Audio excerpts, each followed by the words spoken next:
Thank you. Thanks for coming. And my motivation for picking this topic was actually, I started learning how to snowboard this winter.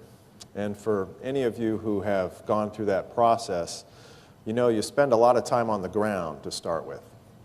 And as I was picking myself up, I started thinking about, running through that mental checklist of things to make sure it was okay for me to stand up. And so that's kind of how I started thinking about a talk that might be interesting to some folks who might have also injured themselves in a similar fashion as I have. So my talk is going to go over these subjects. We're going to talk briefly on knee anatomy so you can get an idea what's under your skin. I've got a brief video showing a three-dimensional model of a knee. Then we're going to go over a few algorithms, one for if you injure your knee and one if you don't. And then talk about some common sense approaches to the knee. And then at the end, there'll be some time for some volunteers. If you wish to share your knee problem with the group, then we'll have a little opportunity to hopefully give you some insight into your problem. So the first start with the anatomy, we're going to talk about these subjects, the bones, the gliding surface cartilage, the meniscus, the ligaments, the muscles and tendons, and then the bursa of the knee. There's just one thing that we need to talk about definition-wise so we can be on the same page when we talk about the knee structures. It's medial and lateral. So they're descriptor words telling you where something's located, and the medial side is the side closer to the other knee. The lateral side is the side further away from the other knee. The bones of the knee are the thigh bone or the femur. You can see that on the x-ray. That's the bones above. It's a large single bone. And then the large shin bone is the tibia, and the small bone of the leg is the fibula. And the common problems with bones are fractures. The gliding surface cartilage is the white, smooth surface on the ends of the bones. And if you've ever seen a chicken bone and looked at the end, it's that glistening white, smooth surface that provides a very low friction articulation between the bones. And the common problems with the gliding surface cartilage are you can get cartilage tears from trauma and also diseased cartilage such as arthritis. The meniscus is the cushion cartilage in between the bones. And I'm showing you with my pointer the meniscus in an arthroscopic picture. It's C-shaped and provides some cushioning, and it makes a really tight, snug fit between the two bones, functions as a gasket. And common problem with the meniscus is that it can be torn. There's several main ligaments of the knee, and those are strong cord-like structures that hold the bones together. This picture that you're looking at is an arthroscopic picture of an anterior cruciate ligament. That's this structure right here, and that's one of the big ligaments in the middle of the knee. And we'll talk a little bit more about that in a few minutes. The common problems with ligaments are that they can be torn due to injury. Muscles and tendons are the connection that provides the force for activity. It's the muscles that actually provide the force, and the tendons that connect the muscles to the bone. Common troubles with the muscles are a pulled muscle, which is a muscle strain or a partial tear of a muscle, or a tendon injury such as a tendon tear. On my diagram here, a good example of the muscles and tendons, the big thigh muscles, the four muscles of the quadricep attach to the quadriceps tendon, which is attached to the patella or the kneecap. Now, bursa might be something that's a little less familiar to you. A bursa is a balloon-like structure that normally contains just a drop or two of fluid. Helps structures move by each other with less friction. You can see on the upper left picture that in an ordinary circumstance, just a drop or two of fluid, the bursa is actually quite small. It's a potential space. But if it fills up with fluid, gets inflamed, then it gets quite large and can be take up quite a lot of space. To the right is a picture of the knee with some of the bursas drawn in, some of the more common areas where we see bursal problems. This is the medial side or the inside of the knee, and there's some hamstring tendons that have a big bursa around them that can be irritated and inflamed. There's a bursa right over the kneecap, and then out on the outer side, there's two main bursas there that can also be irritated by overuse mainly. Now this is the video portion, and this is the model of the knee, and so we're looking from the front. The right side of your picture is the medial side, or the side closest to the other knee. What you notice is that the bones are connected on both sides by strong ligaments, both on the inner side, which we're seeing better now, that connects the two bones together. And then you can see how tight a fit that meniscus, or the cushion cartilage of the knee, makes that a really snug fitting surface there. And as we turn around to the back, you can see one of the big ligaments in the back of the knee, or the posterior cruciate ligament. That's one of the big ligaments in the middle. There's one in the front and one in the back. Around the outside, you can see that small bone, the fibula, connected to the thigh bone with a lateral collateral ligament, or that collateral ligament on the outside. Now back in the front, what we're going to do is we're going to move the kneecap out of the way, and going to bend the knee down, and you're going to have a picture of the knee. First, we're going to see how the collateral ligaments move. These collateral ligaments are preventing the bones from separating. So those are the kind of forces that you get on the knees that actually injure the collateral ligaments.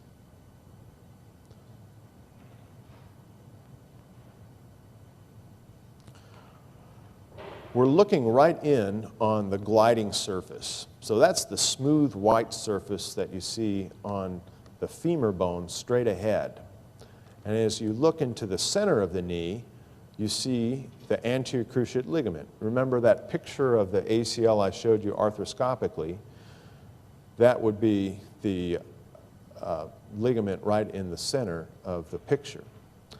When you look down on those menisci, you can see that they're C-shaped, and then underneath them, you can see the gliding surface cartilage of the shin bone.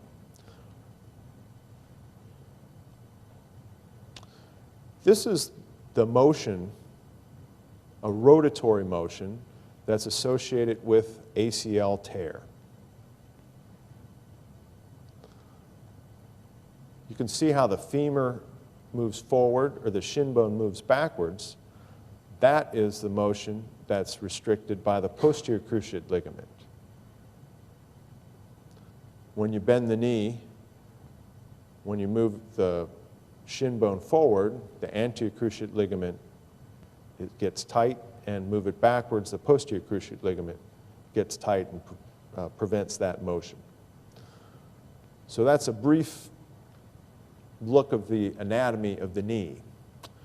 Now what I'd like you to do while you're sitting now is put your hand on one of your kneecaps. And I'd like you to straighten your leg and bend it. And I want you to feel and see if you feel a grinding under your kneecap when you bend and straighten your knee. Of you women, how many women feel that crepitation underneath the knee? Raise your hands up. That's quite a few. It might make you feel better to know that 98% of women with normal knees feel that grinding under the kneecap. So that is a normal finding in women. How many men feel that grinding under the knees? That's a bit fewer. Well, that's also good because it's normal in only about half of normal men to feel that grinding under your kneecap. So as long as that's not painful, we don't worry a bit about it.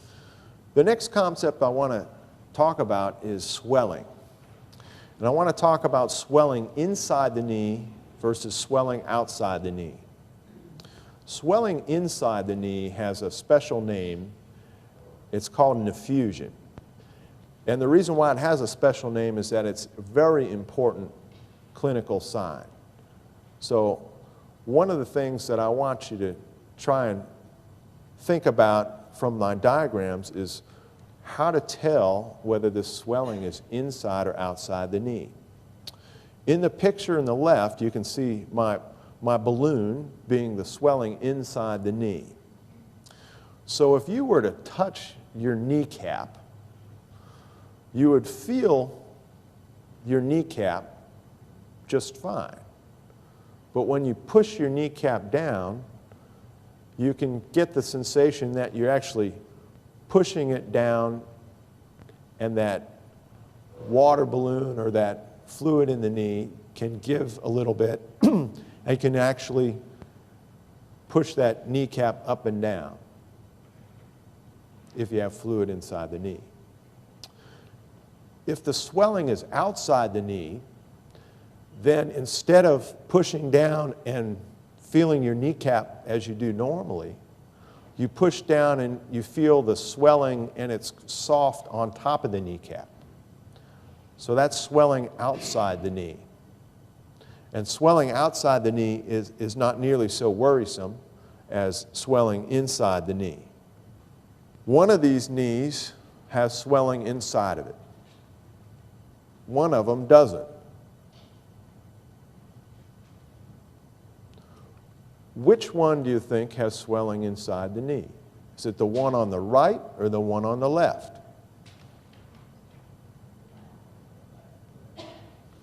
The one on the left. So I heard a few people say that. It's the one on the left. So if you look at your knees when they're straight out in front of you, and you look at the nice medial dimple, remember the medial side is the side closest to the other knee. You see this nice dimple here? Now, usually both of your knees don't hurt, so you can look at their normal knee and compare it to the knee that's hurting you, and the dimples should be the same. On this case, on the left side, that dimple's not the same. It's gone away. So there's fluid inside of the knee. So now we're going to talk about a couple of algorithms, kind of how to think about whether or not you want to stand up or not in the case of me snowboarding, but kind of give you an idea of what might be the problems. So when we talk about an injury, there's all different kinds of things that are important. Firstly, the mechanism of injury. It's a big difference whether you hurt yourself when you're bending over or whether you hurt yourself in a car accident, because the amount of force is a lot different. The other things that help to decide and figure out what the matter is kind of what position was the knee in, what direction did the body go, and what direction did the knee go. So those are all helpful bits of information. So firstly, if you happen to be lying there like I was after a big snowboard wreck, first thing I did was I looked down to see whether or not my leg was still lined up straight. And fortunately it was. Because if something is obviously not lined up, then you've got a serious problem. You've got a dislocation or a displaced fracture, and that's going to need some emergent medical attention from the emergency room. So if things are lined up straight, the next thing I did would see if I could feel my toes and wiggle them in the boots. If you can't feel your toes or wiggle them, then we think about a nerve or a blood vessel injury. Those are both serious problems, and you ought not waste time in getting to the emergency room. Same thing with a deep cut. If you have a deep cut on your knee, I mean, you need to get some stitches and you need to go to the emergency room and get that taken care of. If you don't have any of those things, then if you feel up to it, you may try to stand up. If you can't bear weight on your leg, then there's a good chance that you might have a fracture. And this is an x-ray of one of my patients that had a fracture. And you can see this is a broken bone right up through here. If you can't bear weight on your leg, that's another good reason to head in for help. So if you can bear weight on your leg, the next thing is, can you lift your leg up? And this is an example of a straight leg raise. So you can see that the leg is straight and it's lifted off the ground by about a foot. If you can't lift up your leg, then we worry about one of those big tendons or the kneecap that I showed you earlier, the quadriceps tendon, the patella, and the patellar tendon. That's the big connection that hooks your quadricep muscles down to your shin bone, and that's what helps you lift your leg up. So if you can't lift your leg up, then that's also something that has a little less urgency but should be treated pretty quickly. So I see people doing that. Hopefully everybody has made it this far.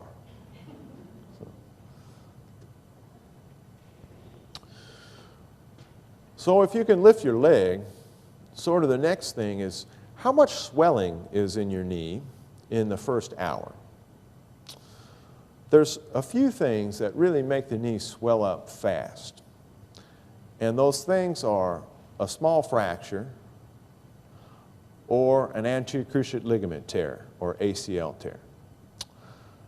And if you can remember back to that picture I showed you of the anterior cruciate ligament arthroscopically, this is another arthroscopic picture, and this is what's left of that ligament. It's supposed to be running right up here. This is an anterior cruciate ligament tear. If you can't straighten your knee out all the way, even though you have power to do it, then there's a couple of things that can be also keeping it from going straight. One of the things is a torn meniscus that's torn and stuck in the joint. And the picture I'm showing you on the screen now is an example of a torn meniscus. You can see my metal probe has that piece of meniscus, and it's right in between the shin bone and the thigh bone. This is the torn piece of meniscus. This is the thigh bone. This is the shin bone down here.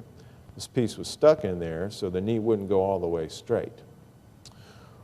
Now sometimes it won't go straight just because of an injury, and your hamstring sometimes will go into spasm. Both of those things they warrant having your knee checked out fairly urgently. The next question down the pike is, well, if you can stand on your knee, you can straighten it, it gets all the way straight, you can lift it up. What about swelling, catching, or giving way? And what I mean by giving way is that you feel like when you're walking that the knee's going to give out on you. Now, it doesn't necessarily give out all the way. Sometimes you can catch yourself, but that's what I'm talking about. If that's the case, then that's one of the symptoms and signs of an ACL tear. Could also be a meniscus tear, and I've got another picture of a meniscus tear up on the right there. And then a tear of the articular surface cartilage. That's the tear in the center to the left. Both of those problems are not emergencies, but you got to go see your doctor. And those can be taken care of surgically. What if you made it all the way through and none of those things apply to you? Well, that's a very good thing. But your knee still hurts. What do? Well, you treat it with rice. And that's not the little white or brown flakes. It's rest, ice, compression, and elevation. The picture is a good example of that. Since swelling flows downhill, you want to raise that leg up. You want something like an ACE bandage on it to compress it, keep the swelling down, and a big bag of ice on there. You want to ice that knee down pretty thoroughly. You can ice it down for 20 or 30 minutes. Make sure that you have something in between the skin and the ice so your skin doesn't get frostbite. And take it easy. All those things will help get rid of the swelling and make your knee feel better. So now we're sort of shifting gears. Now, what if you didn't have an injury? Well, there's a couple of things that are still things that you ought to see a doctor pretty quickly about. If you have a pretty rapid onset of pain and swelling, and that's the effusion kind of swelling, the swelling inside the joint. The knee feels warm and it may look red. There's two things that may be. Number one is infection, the second is gout. And I put infection first because it's a more serious problem, but gout is a lot more prevalent. Both those are pretty urgent problems that need to be solved pretty quick. What about if your back and your hip also hurt? Your body's not always very smart about figuring out where exactly the pain's coming from.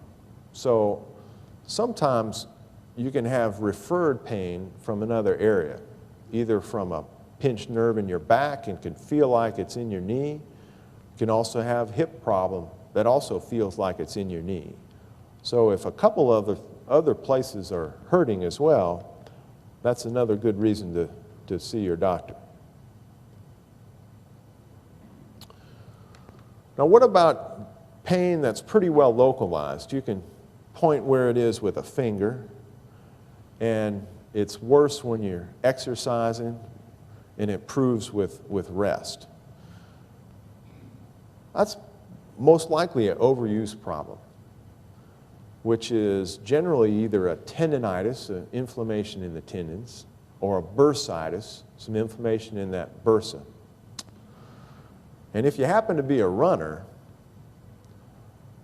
there's two really common problems that account for about 80% of the knee pain in runners.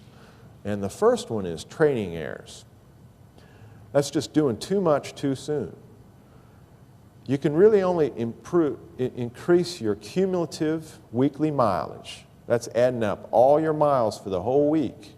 You can only bump that up safely about 2 miles per week.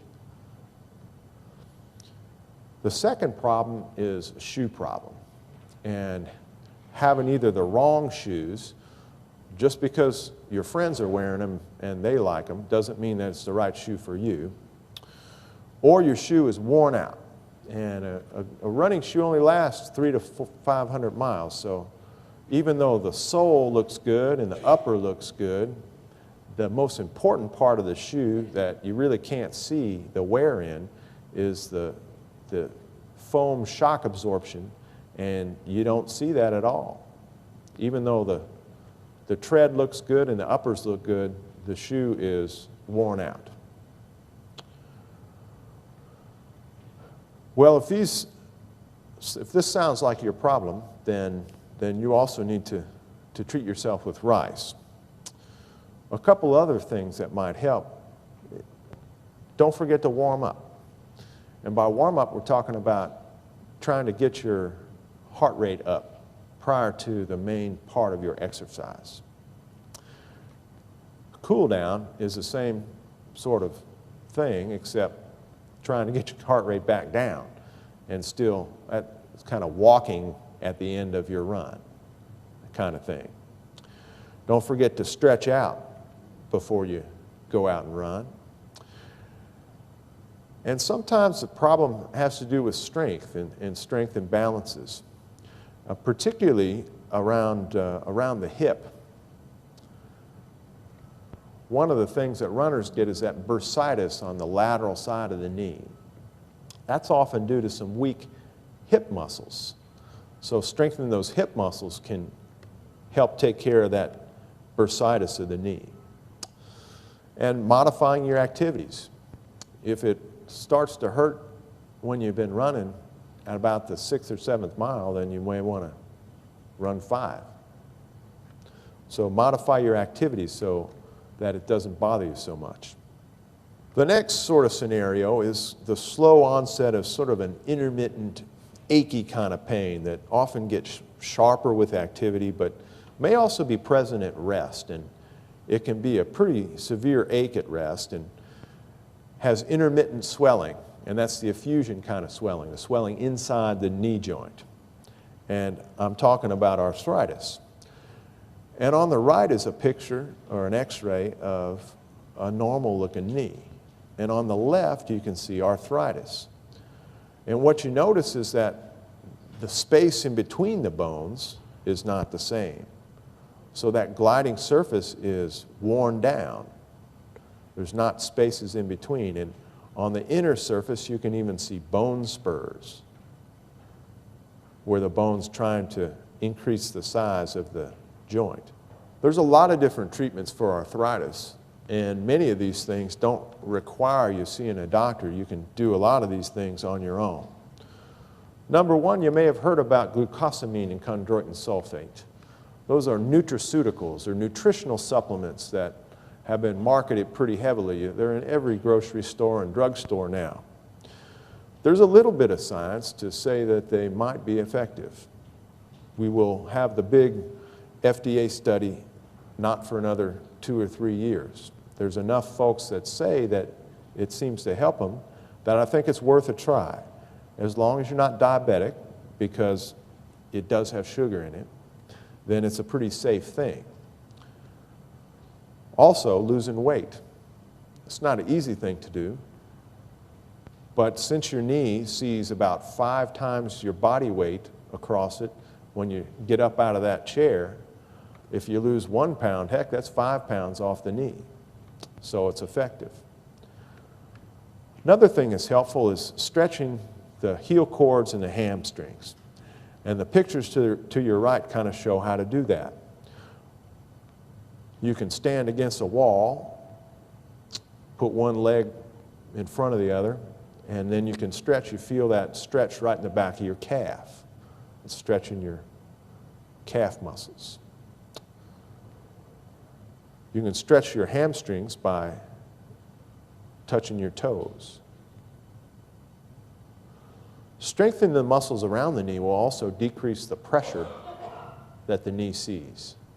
So having strong muscles across the knee, the thigh and the calf muscles, that will decrease the pressure on the knee and help the symptoms.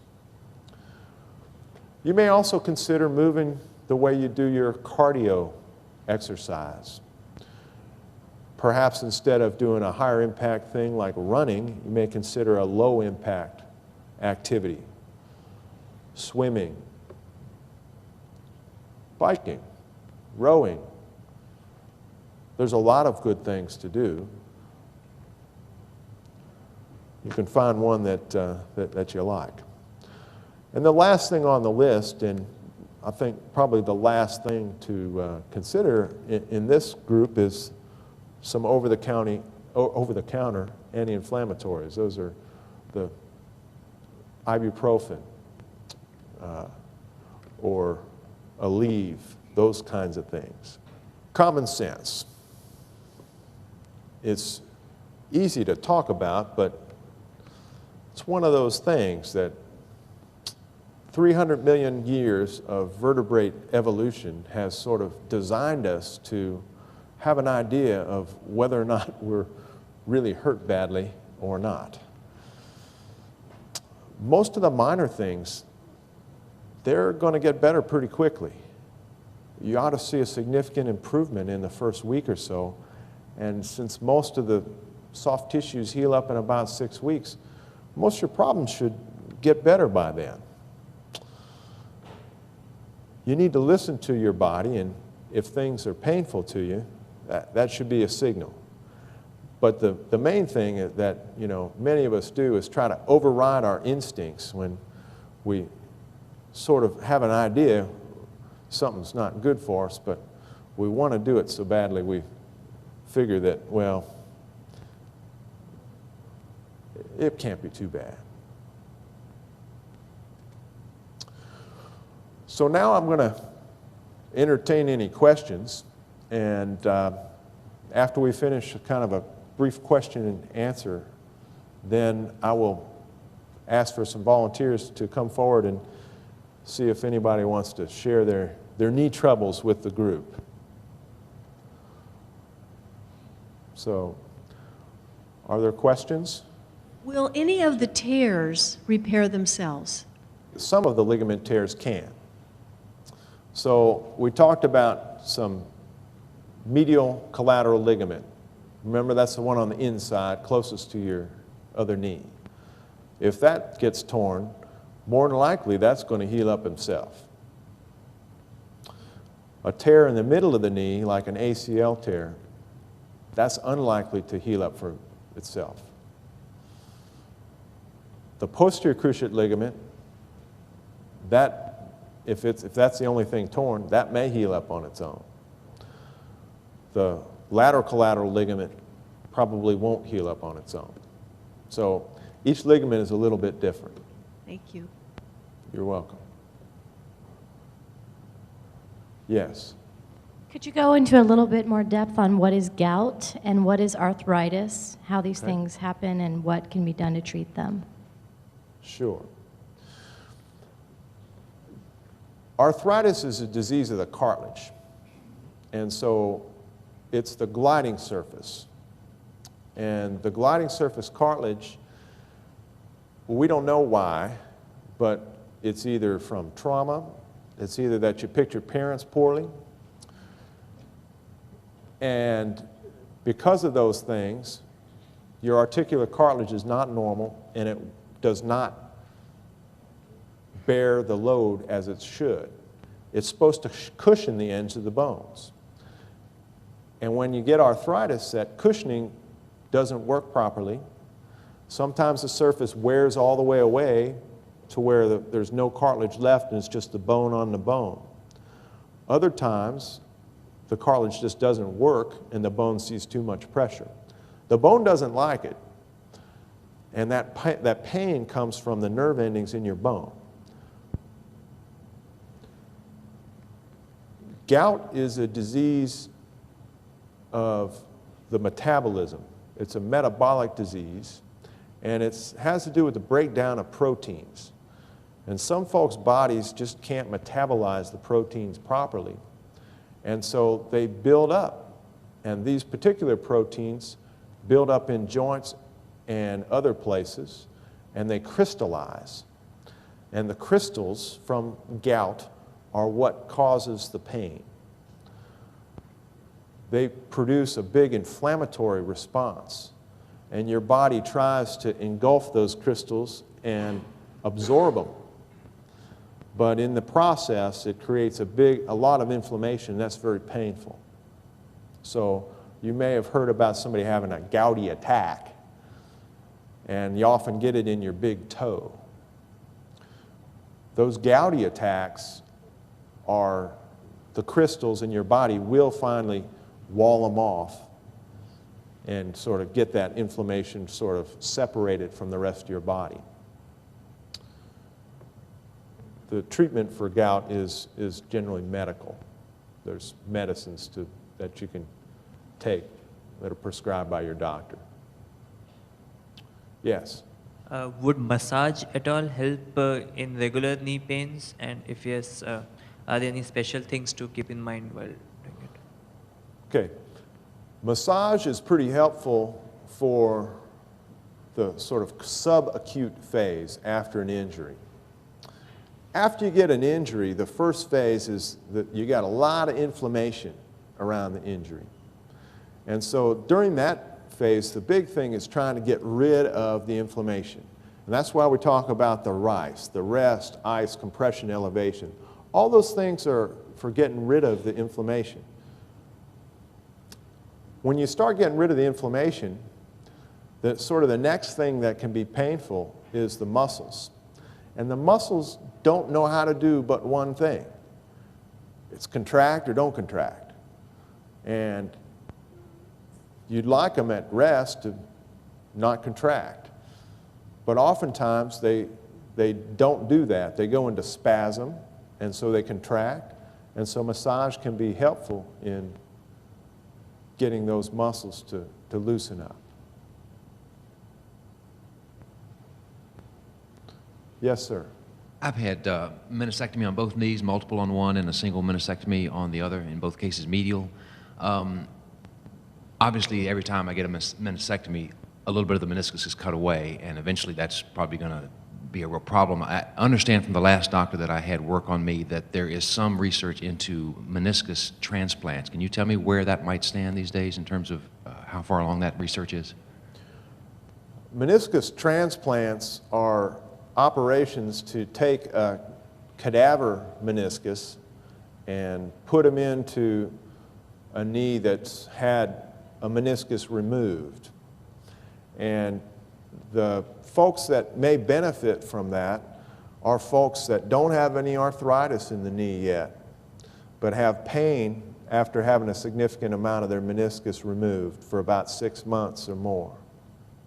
Those folks are good candidates for meniscus transplant. Turns out that the intermediate term survival of those things, we're talking about, you know, between 5 and 10 years, is pretty good. It's better for the lateral side, though.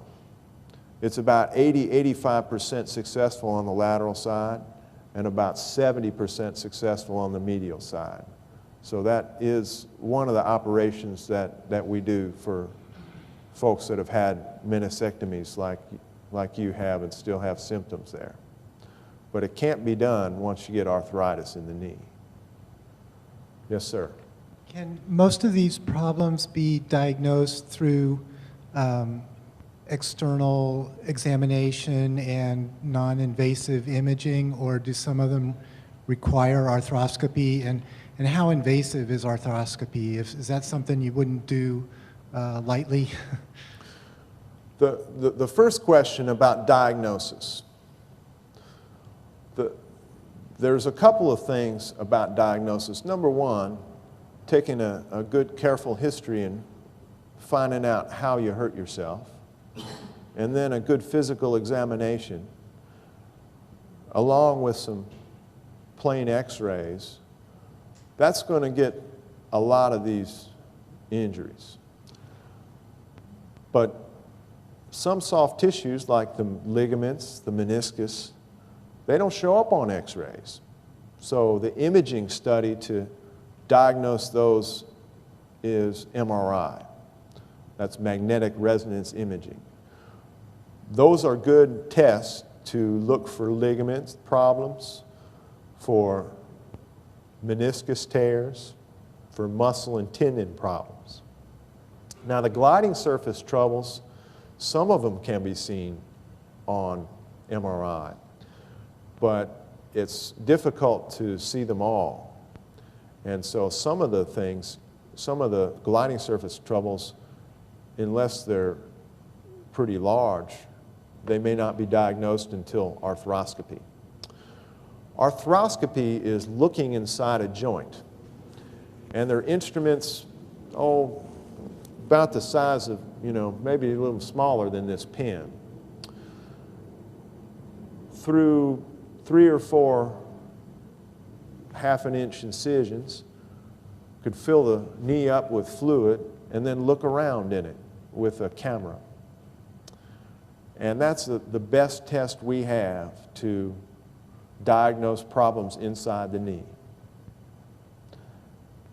How invasive is it? It is surgery, so you don't want to enter into it lightly. It still has risks of the anesthesia, but it's a pretty safe procedure. We don't have very many problems with it, thankfully, and so most people recover from it pretty quickly. For instance, if you just have a bit of your meniscus out, we think that you ought to get back to about 80% by about 6 weeks out, which is pretty quick for knee surgery. So I think our time is about up for the question and answer session, but I would invite anybody who'd like to share their knee stories with us to come on up to the front.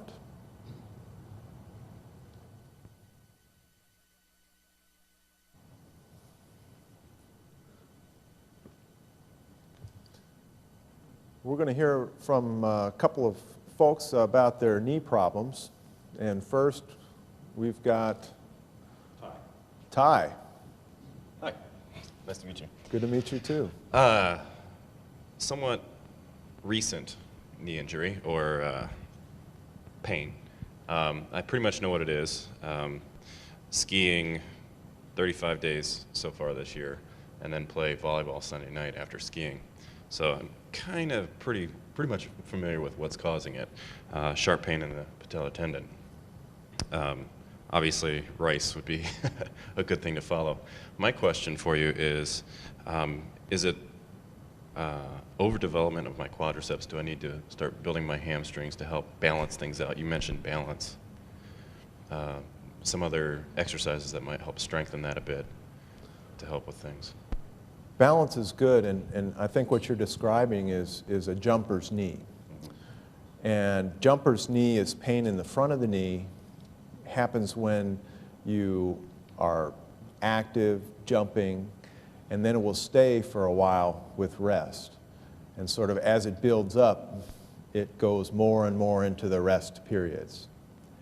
And so rice is perfectly appropriate. Turns out this is a really great area to ice. And a nice way to ice this is with an ice massage.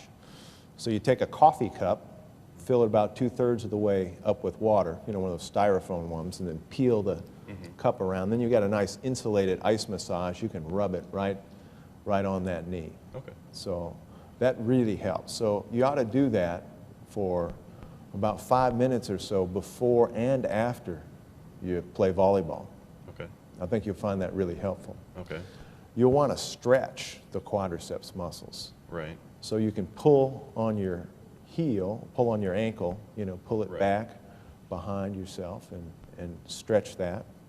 And you're also going to want to try to sort of limit your jumping when it's pretty inflamed. Right.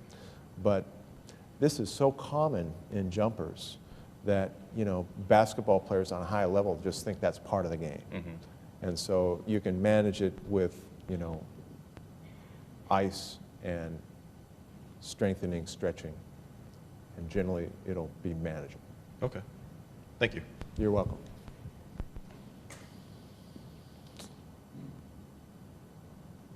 Hi, I'm Linda. Hi, Linda. Nice to meet you. Good to meet you too. Thanks. Question for you. I'm wondering if I should see a doctor or not. I've got some pain in my knee right in here. Okay. Sometimes it bothers me, sometimes it doesn't. And it happened back in September. I was at the gym working out my hamstrings, and I felt a little pop. So I gave it like a month's rest and saw a physician who said, take it easy. And so I did, and it's still not better. I didn't start any activities probably until December, so it, I had plenty of time to heal. And I just don't know if I should, go and see a doctor again. Okay. So put your finger on where it's hurting you. Usually right in here. Okay. Sometimes Well- it's just a general pain. Okay. Through your pants, it's hard to tell exactly where that is, Yeah. but it sure seems like it's in the area of the joint line. So that's the space in between the bones. And as we saw just a few minutes ago, that's where the meniscus is. Are you having some swelling inside the knee? Not that I can really tell. So that's going to be an important thing for you to do. You're going to need to look at those dimples on the medial side of your knee, and you're going to need to look and see when it's hurting you whether or not those dimples are the same size. Okay. If that dimple starts to go away, you've got fluid in the knee, and that's something that is more than likely going to be either a meniscus tear or an injury to that gliding surface that may need to have some arthroscopic intervention. So Okay. it's worth looking into some more, I think. So you think I may want to consider seeing a doctor, or no? One other thing I didn't tell you. I think so. Okay. The other thing I didn't Are tell you. you going is- to change my mind now with No, something else? no. Sometimes it gives out. Not real often, Uh-huh. but it's happened a handful of times. That's even better evidence that you have a meniscus tear, Okay. and I think something's going to need to be done. All right, I'll do it. Fantastic. Thanks a lot. Nice to meet you. Nice to meet You're you. welcome. Hi, my name is Amol. Nice to meet you. Same here, thanks. So this is a sports-related injury. I injured my knee playing Ultimate last March, and it was diagnosed as a kneecap dislocation. Okay. And I wore a knee brace for about 2 months. And after that, I was recommended to do yoga for de-stressing my hip muscle. But it's been like 9-10 months now, more than that, about a year. And so I can feel the progress, but I'm just curious to know when would I reach the state where it would be the same as it was before the injury. I cannot really raise my right leg as much as I can my left leg. I can feel the pain after a game of tennis or a long jog. It's not regular pain, but after I do something serious, I can feel the pain. Okay. So you're just having pain.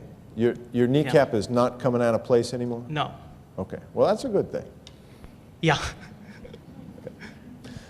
Have you done a lot of rehabilitation? Have you continued to do muscle exercises? So I was recommended to do 3 yoga exercises. I've Are been you doing that keep doing regularly. it? Yeah, Yeah. every day. Okay. Because that's very important. Okay. So when you actually dislocate your kneecap, it goes off to the side. What you need is to have your muscles control that kneecap going up and down in the groove. Okay? Turns out that the muscle, the last one to come back, is the one on the inside. And that's the one that is most important to keep that kneecap pulled on over, right? Because the kneecap most always dislocates to the outside. So the quadriceps muscle attaches to the kneecap, and it's sort of like a chariot. It's like one of those Roman chariots with the 4 horses on it. So you can imagine that if one of those horses is a slackard, then the chariot's going to start steering over to the other side, right? It's the same way with that kneecap. If the muscle on the inside is not strong, then that kneecap is going to tend to want to go out that other way. And so it's really important to strengthen that inner part of the thigh muscle, and that will eventually, generally take care of the problem. But it takes a while, as you've seen. Is your knee swelling up? Oh no, it swelled the date of the injury, but sure, not yeah. not after But not that. lately? No. Okay. Well, as long as his knee's not swelling, it's not coming out of place, then I think you ought to keep working on your exercises and keep increasing your activity as your muscles allow. Even if there is a pain after that. A little bit of pain, Okay. I think, is tolerable. You're going to have a little bit of pain until you get all the muscles back, right? Because until that kneecap's going up and down in the groove properly, it's going to be a little uncomfortable for you. And being a little bit more active is going to help that muscle come back a little faster. Okay. All right? Great. Thank you. You're welcome. I have a really quick question. Uh-huh. I'm going to give you some background really fast first. I got hit by a car when I was riding my bicycle at a very high speed, and he hit me from the side, so tore my ACL, my meniscus, and my MCL, and then I ended up having Baker cysts and breakage and everything. I've done lots of physical therapy, have had the surgery. I had Achilles tendon put in for the ACL, but I had a third-degree MCL tear, Okay. and he went in, but he didn't replace it. So my idea, because there was a question regarding MCLs healing. Uh-huh. For third degrees, do they heal? Right. Was that a reason, or later on, do I have to have someone go back in and reconnect the MCL? Because the ACL, I guess, took really well. The meniscus is fine. They did the chondromalacia, scratch that off. I do definitely have crepitus, but I'm still having problems. And I am doing basically physical therapy on my own, exercising on my own. I was able to run last weekend for the first time in 4 years, which is really good. But the MCL questions that Yeah, the MCL, as I talked about, it mostly heals. But I mentioned the fact that if other ligaments are torn, then sometimes it doesn't heal well. So if there's more than one ligament torn, then it's more likely that the MCL won't heal. Now, even still, mostly it will heal. An MCL with an ACL, those are the only two ligaments. Usually that MCL will heal. Now, if it doesn't heal, there's a couple of different things that can be done. Number one, it can sometimes be repaired itself. Or if the laxity is not too much, then we can just make it scar a little bit and tighten down. The MCL can also be reconstructed, so we can take another tendon and make you a new MCL too. And sometimes we need to do that as well. So, do I need that- do I need another MRI to find that out, or is it more the well, orthoscopic? what problem are you having? Is your knee wobbly? Is it giving out on you? Actually, not anymore. No, Okay. it's more just pain and Because the MCL keeps that knee from going more knock-kneed. So keeps you away from doing that, right? So if you can do this and it's not opening up on you, then more than likely that MCL is working okay. So it may have healed enough that that's not your problem. So the bigger the knee injury, the longer it takes to get your muscle strength back. And it turns out that even, an isolated ACL tear, just an ACL, it takes a long time before those muscles get back, longer than a year for those muscles to come back. So it's going to take you a long time and a lot of hard work to get that muscle strength back. okay. Thank you. You're welcome. Are there other questions? Yes, sir. I have a ACL that's torn but still partially there, and a meniscus tear that I know the ACL probably dates back to when I was roughly like 13 years old playing football. I've been skiing, snowboarding, hiking, biking, everything on it for years. Never knew it even existed until last ski season due to other injuries I found out about it. I'm wary about going through surgery because I've been doing everything else just fine. I only even went to a knee brace to prevent a full blowout last season at that. So I know there's a lot of rehab time and then essentially time off. And I'm wary of, how much am I going to lose now versus later for having surgery, or if not having surgery, how much is it going to be, how much detriment am I doing in the long term? Does your knee give out? For the most part, no.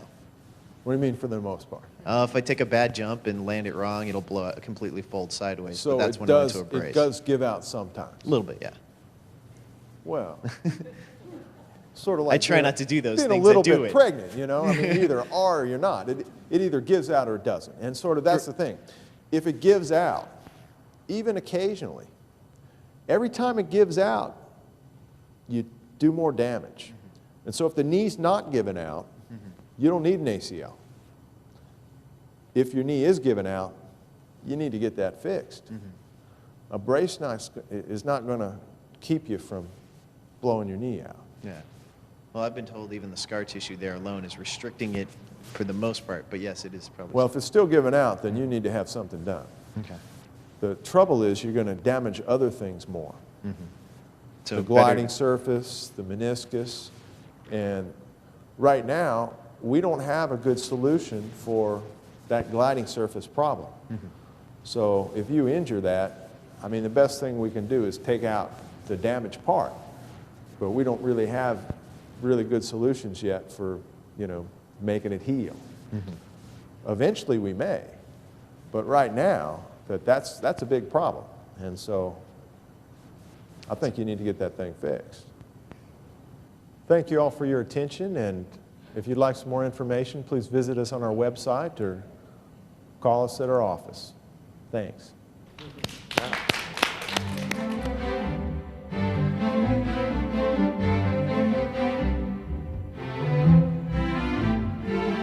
Thank you.